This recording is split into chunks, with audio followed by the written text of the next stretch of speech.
오늘 본문의 내용은 우리들이 믿는 예수 그리스도의 하나님은 자비의 하나님이시고 또 모든 위로의 하나님이신데, 자비와 위로가 언제 필요할까요? 환난 당한 사람에게 특별히 더 필요하다고 할 수가 있겠죠. 사도 바울이 이렇게 많은 환난을 겪고 있다고 말씀하고 있는 것을 보게 됩니다. 그래서 오늘 본문에만 환난이란 단어가 4번이나 나와요. 4절에 2번, 6절, 8절에 한 번씩 나오는데, 환난과 사촌의 표현인 고난이란 말 또한 5절, 6절, 7절, 8절 4번 나와 있어요.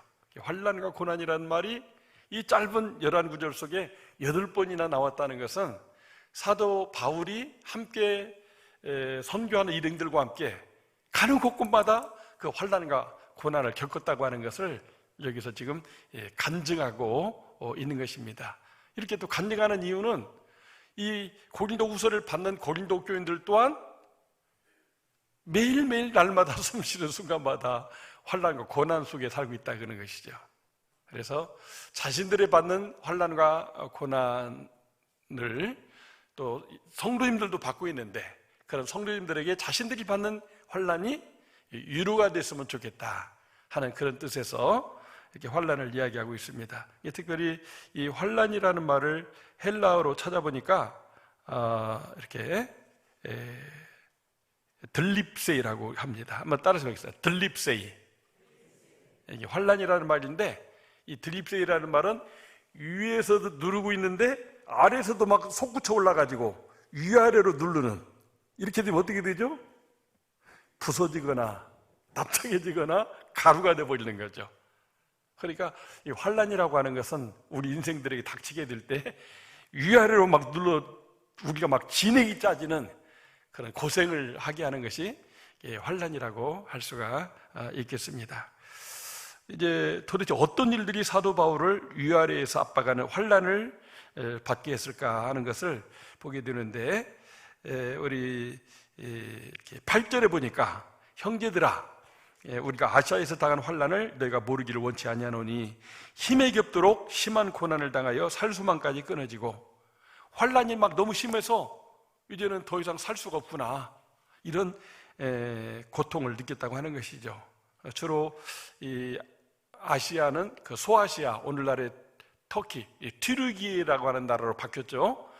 그 땅에서 복음 전도하는 사역을 하게 될 때 날마다 숨쉬는 순간마다 그런 환난을 당했다고 하는 것입니다.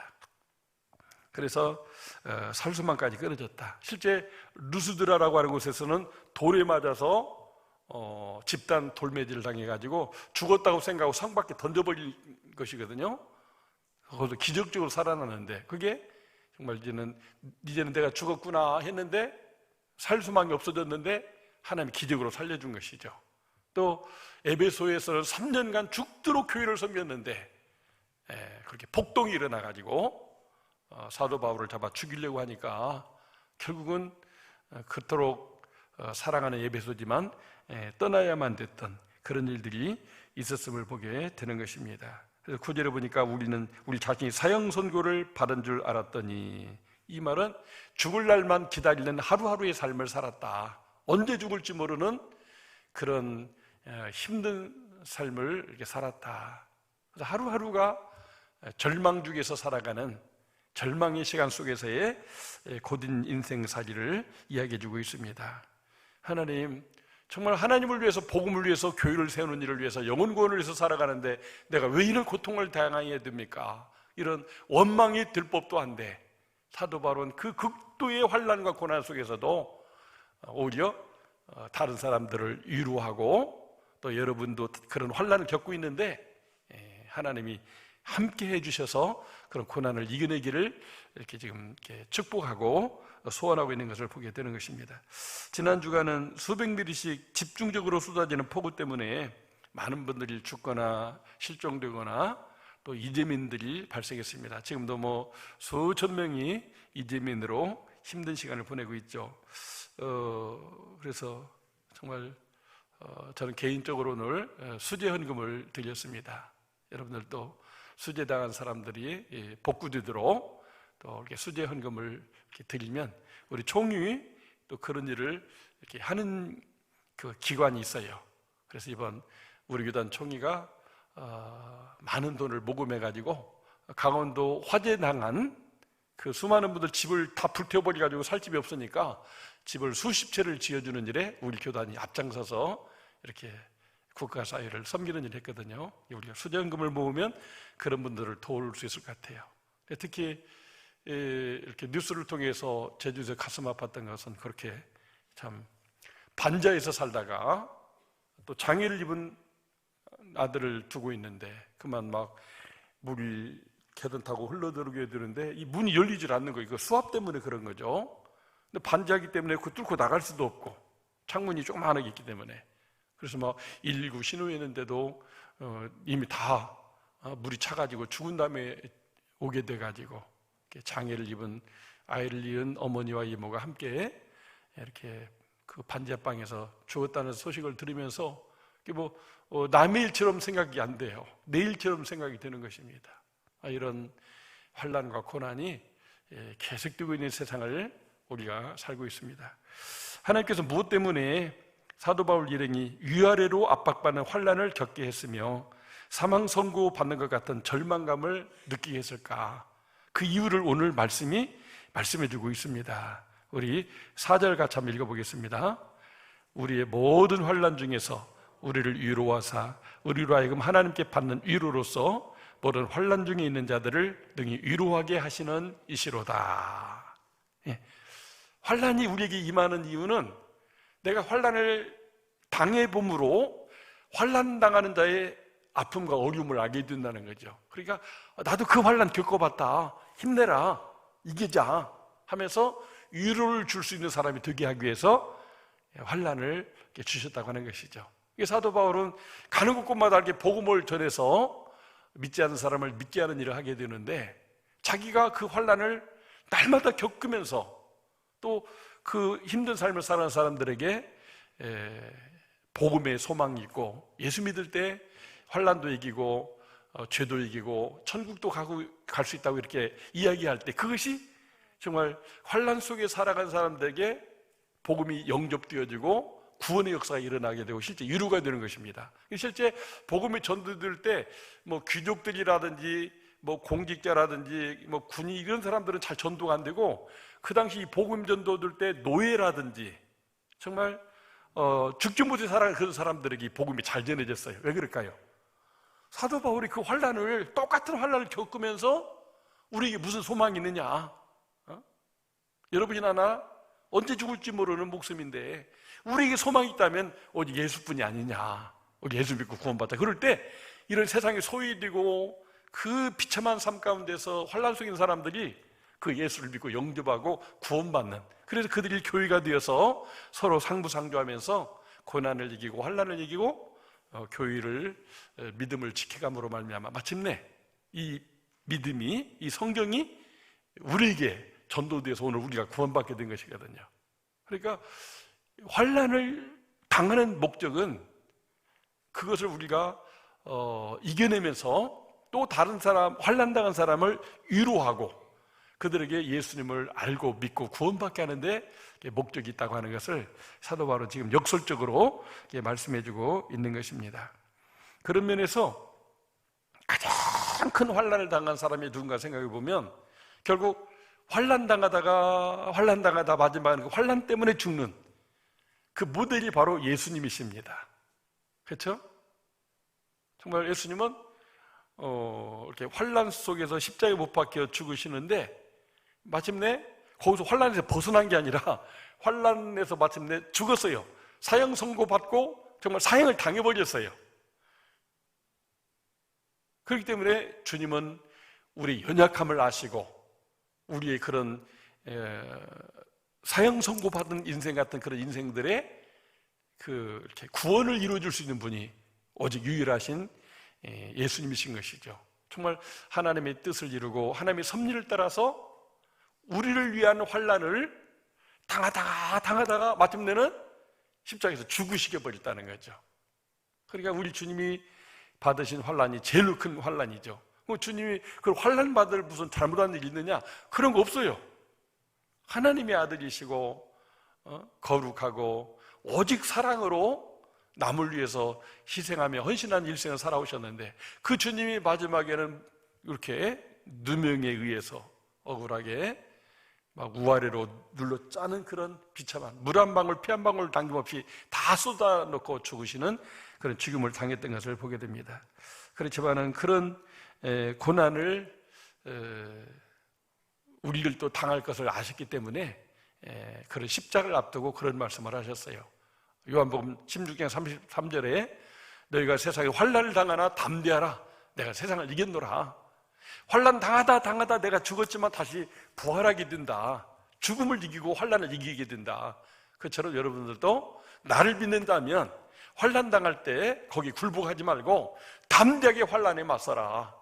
그러면 환난은 물러가고 그 부활의 역사가 있게 되고, 설령 죽는다고 해도 내가 그 환난 당하고 죽은 것처럼, 죽었지만 부활된 것처럼 여러분들도 바로 그 부활 생명을 얻게 된다고 이렇게 말씀하시게 될 때, 이 믿음을 받은 사도 바울은 그래서 환난을 당할 때 막 원망불평하고 누구 탓하고 하지 아니하고 환난을 인내하면서 환난 속에서 연단받으면서 이렇게 하나님의 나라를 온 세상에 건설하는 일에 일생을 바쳐 헌신할 수가 있었던 것입니다. 오늘 우리들이 바로 이런 전대미문에 환난당하는 시대를 살고 있어요. 이거는 우리들뿐만 아니라 우리 민족, 또 온 인류가 지금 이 80억 명이 이 환난 속에 있어요. 어떤 환난이죠? 코로나라고 하는 환난입니다. 이게 눈에도 보이지 않는 게 어떻게 지나다 보면 나에게 이제 침투가 되면 코로나 바이러스가 이렇게 증식되면서 우리에게 이렇게 고통을 주는데, 시력도 나오고 이렇게 백신도 나왔는데 이게 끝이 아니에요. 또 다른 모습으로 변형을 해가지고 그렇게 백신을 맞았는데도 또 이게 걸리게 되는 그런 어려움과 아픔을 겪게 하는 것이죠. 그래서 어떤 연구가는 앞으로 우리가 살아가는 인생, 남은 생에 앞으로 1000년이건 10,000년이건 지구상에 이 코로나는 사라지지 않는다. 마치 우리가 감기 걸리는 것처럼 코로나는 앞으로 계속해서 존재하게 될 것이다, 이렇게 말해요. 또 정말 우리가 지금도 마스크 쓰고 예배를 드리고 있는 상황이고, 또 코로나가 또 이렇게 겁나는 분들은 또 지금 교회에도 못 오시고 계시잖아요. 집에서 영상으로 예배 드리고. 그러니까 이 코로나가 얼마나 무서운 것인가. 저희 아들 며느리가 집에 올 때는 미리 전화를 해요. 아빠 나 집에 올라가는데 마스크 쓰고 계세요? 마스크 쓰고 있어야 돼요. 그러면은 아들 며느리 손자가 마스크 쓰고 올라와요. 물 한 잔, 무슨 커피 한 잔, 뭐 맛있는 거 먹을 거 절대 먹지 않습니다. 싸주세요. 그래서 집에 가가지고 안전하게. 이번에 제주도에서 한나절 만났는데 거기서도 같이 식사를 같이 못했어요. 따로 드세요. 우리는 따로 그래 식당 가서 사다가 이렇게 따로 자기들끼리 차 안에서 이렇게 먹습니다. 그거 우리가 좀 서운해할 필요 없어요. 지혜로운 거죠. 어린 아들, 발달장애가 있는 아들을 보호하기 위해서는 이렇게 할 수밖에 없다는 거예요. 그러니까 아버지 어머니 이해하라고 얼마든지 이해하죠. 또 그렇게 해야 되죠. 정상인이 걸렸을 때는 다 그런 상황을 이해하고 극복할 수 있지만, 그런 이렇게 장애가 있는 사람들이 이런 코로나 걸리게 될 때 정말 뒷감당하기가 어렵거든요. 그래서 우리가 이런 어려운 시대를 살아가면서 이게 남의 일이 아니라 내 일이라고 하는 것이죠. 그래서 우리 모두는 지금 아주 힘든 환난의 시대를 살고 있어요. 근데 이게 성경에는 이미 예언돼 있어요. 환난 때가 오게 된다. 요셉이 애굽에 갔을 때 7년 풍년이 오더니 7년 이렇게 또 흉년이 오는 환난의 때가 온다고 하지 않았어요? 또 그대로 되잖아요. 근데 요한계시록에 보니까 앞으로 우리가 살아온 인생에서도 좋은 세상을 살다가 환난의 세상이 또 오게 된다. 7년의 대환난. 그때 믿음을 끝까지 잘 지키고 믿음 생활한 사람은 알곡신자로 천국에 가고, 그렇지 못한 사람들은 불타는 쭉정이가 돼가지고 지옥에 던져질 수 있다. 그래서 이런 환란이 있다고 무섭다고 왜 환란을 하나님이 그냥 허락하시느냐고 하면서 하나님을 원망하거나 하나님 믿는 믿음을 버리거나 그냥 내 마음대로 내 인생 살던 죽든지 내 거니까 내 마음대로 하겠다면서 이렇게 하나님을 부인하면 그 사람들은 알고 기도지 못한다는 거죠. 이 환란을 이겨낸 믿음의 사람이 되지 못한다고 하는 것이죠. 그래서 우리는 이 환란을 어떻게든 이겨내고 또 환란 중에서 그 환란 당하는 사람들을 위로하고 또 그들이 구원 얻도록 하면서 우리가 살아갈 수 있어야 되겠습니다. 그러면 어떻게 이 환란을 극복하고 환란 당하는 자들을 위로하며 살 수 있을까? 먼저는 예수님 말씀대로 환난 당할 때 담대할 필요가 있어요. 담대. 그게 아들들이 그래요. 아니 아버지 어머니는 결혼식까지 장례식까지 날마다 사람들 만나지 막 자식 입장에 너무 불안해 죽겠대. 근데 또 신기한 게 왜 안 걸리냐? 다들 몇 번씩 걸렸는데 아버지 어머니는 그냥 막 사는데 왜 안 걸리냐? 자기가 좀 이해를 못한대. 언제라도 걸릴 수가 있죠. 하나님이 또 이렇게 담대하게 코로나 걸릴 테면 걸려라. 그러나 또 이렇게 백신도 맞고, 저 4차까지 다 맞았어요. 백신도 맞고 또 마스크도 쓰고 이게 설교할 때만 지금 이렇게 벗고 있는 거예요.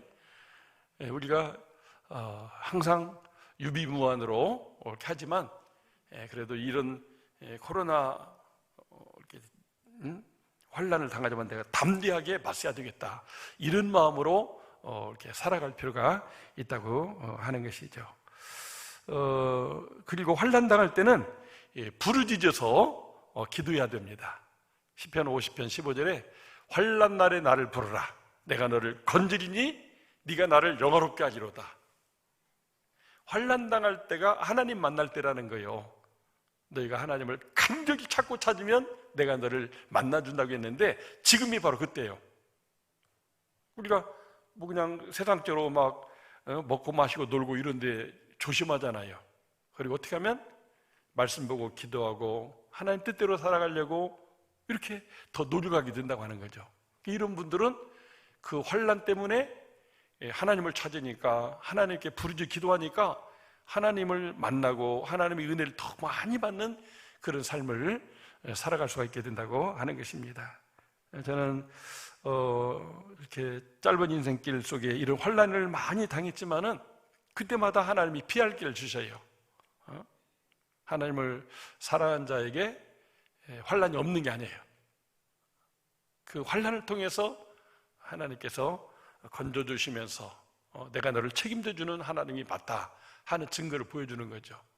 교회를 개척하고 전면동 한빛떡방학관 2층에 교회를 개척했을 때 새벽 기도하다가 막 제가 쓰러졌어요. 갑자기 옆구리가 막 아파오는데 온몸에 식은땀이 툭 들고 서 있을 수가 없어요. 콩 떨어졌어요. 막 간신히 설교하다 말고 주기도 합시다 하고는 끝내고는 막 했는데 어디 견딜 수가 없어요.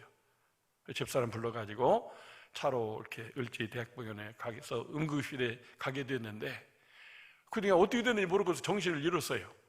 그때 막 내가 사도 바울이 말하는 이 사형 선고를 받는, 이제 내가 곧 죽게 되는가 막 이렇게 걱정했어요. 근데 아침에 정신이 들어서 보니까 간호사가 와가지고 이렇게 소변을 이렇게 줄기를 뽑아놨는데 시뻘건 소변이 나와 있어요.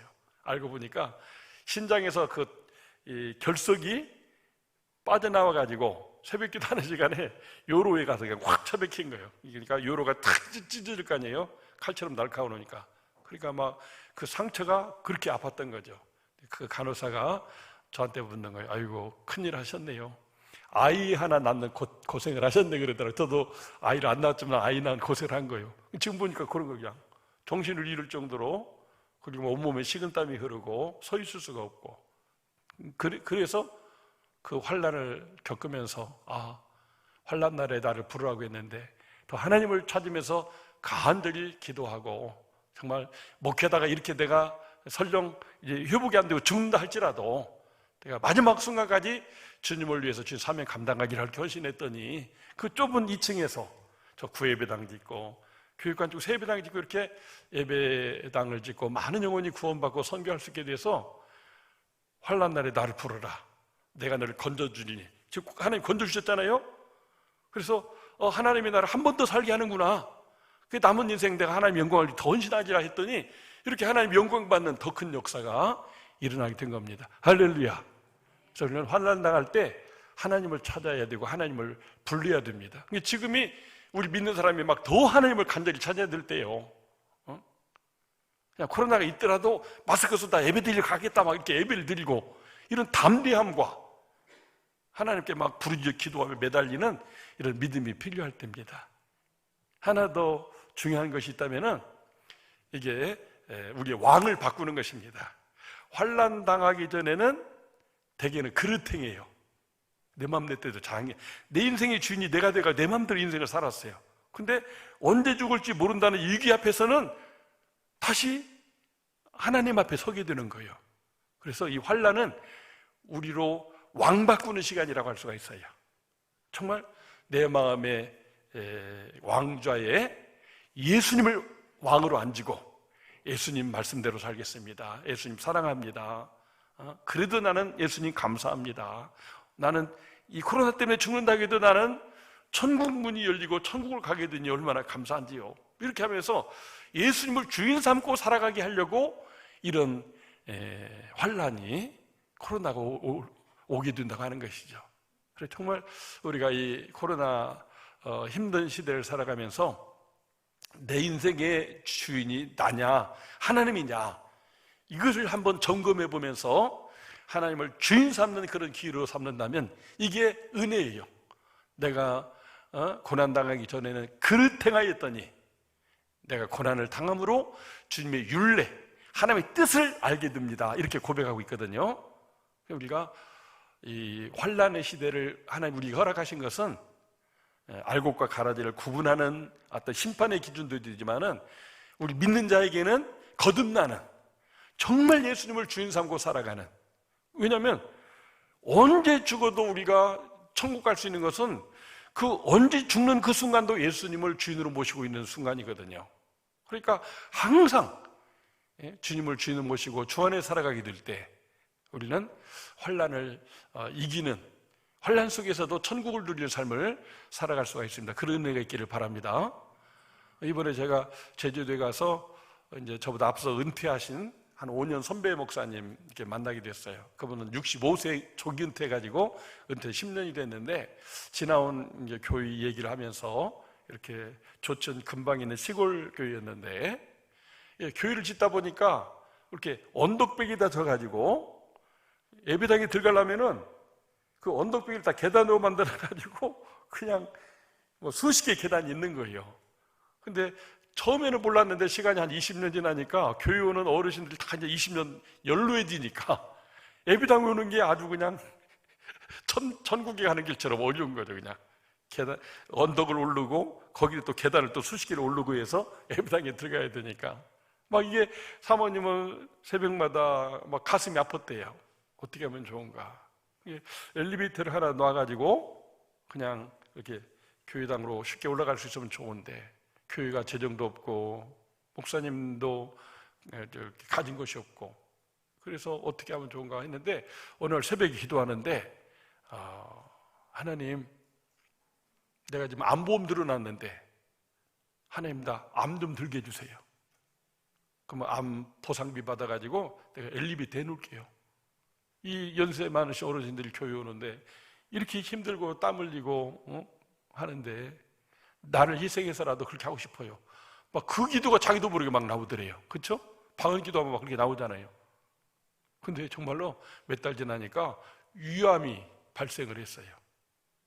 그렇게 한 2기 진단을 받게 됐는데 그 보험금 나오자마자 엘리베이터 공사하도록 했어요. 놀렐루지 놀렐루야.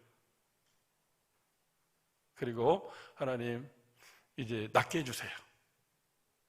그래서 기도하고 수술했는데 지금까지 70 넘어서까지 잘 살고 계십니다. 그 얘기를 저한테 하는 거예요. 최종 또 목회자 사모는 우리 교회가 행복하고 성도님들이 믿음 생활 잘하고 할 수만 있다면 내가 암이 들어도 나는 좋다는 거예요. 그렇게 해서라도 성도님들이 예배당에 편하게 올라와서 예배드리면 좋겠다. 너무나 그게 안타까워서, 이게 주일날만 오는 게 아니잖아요.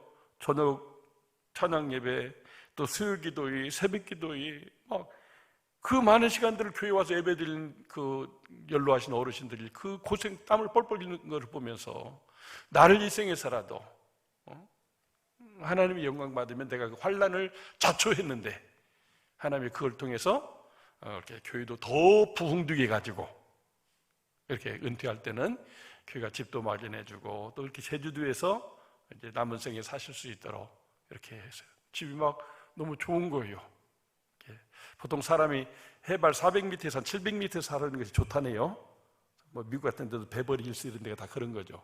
근데 400m 지역에 집이 있는데 뒷문을 열면 한라산 정상이 쫙 보여요.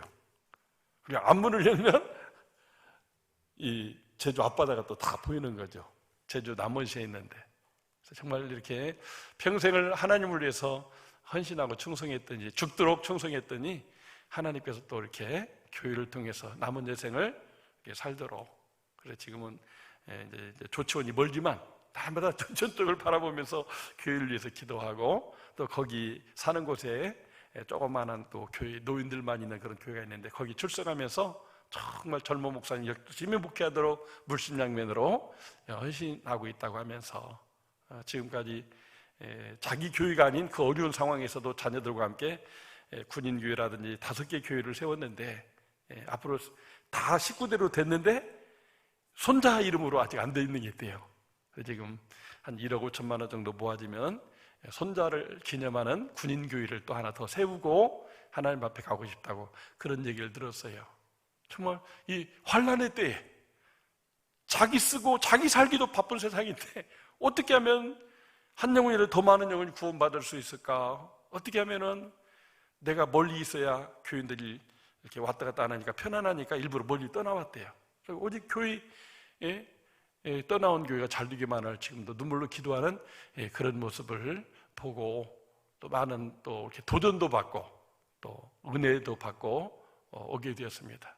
정말 교회가 기도해주고, 또 제주도 간다니까 어떤 분은 여비도 주고 해가지고 이렇게 제가 한 주간을 다녀오면서 나는 이렇게 좋은 교회에서 목회하게 되는데 얼마나 감사한가. 나 오늘 우리 한국 교회 안에 어려운 교회들은 지금 이 코로나 때문에 다 문 닫고 더 목회를 더 해야 되냐 말해야 되냐 이런 위기 상황이 있는데, 또 그런데 수재를 당해가지고 교회가 다 물에 잠겨가지고 어린이들이 있는데 정말 저절로 이렇게 기도가 되는 그런 시간을 지나고 왔습니다. 사랑하는 성도 여러분, 정말 우리는 이 환난에 유익도 있다는 것을 알아야 됩니다. 그래서 로마서 5장 3절 4절을 보면 환난은 인내를, 인내는 연단은 소망을 이룬 줄 아미로다 그랬어요. 우리가 그냥 인생을 대충 살기가 쉬워요. 근데 이런 환난을 겪으면서 나를 향한 하나님의 계획과 비전을 발견하게 돼요.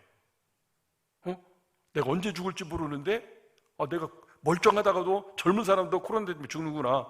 나도 그럴 수 있는데 그럼 내가 남은 생에 어떻게 살아야 되지?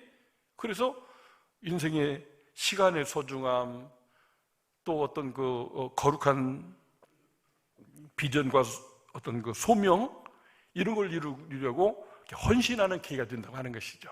환난은 인내, 연단 과정을 거쳐서 소망, 비전을 붙잡고 살며 비전을 이루는 일에 유익이 있다고 하는 것입니다. 우리들은 그래서 이 환난 중에도 기뻐해야 돼요.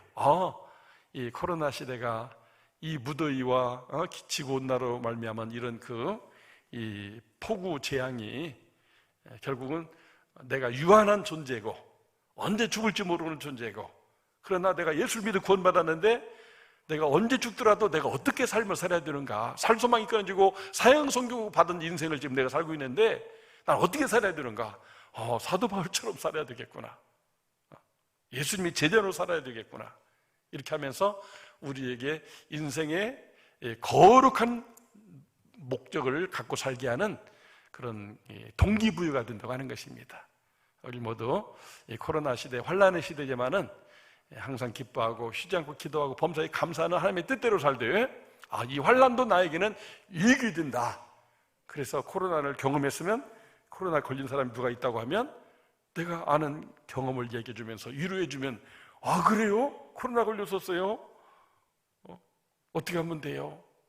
이렇게 하면 돼요. 해서 오히려 위로를 줄 수 있다면 그것 또한 유익이라고 하는 것이죠. 우리 모두 이 환난의 시대에 정말 예수님을 마음의 주인으로 모시고 주님의 뜻이라면 살기도 하고 죽기도 하겠습니다. 이런 믿음으로 살아가는 여러분과 제가 되기를 주의 이름으로 축원합니다.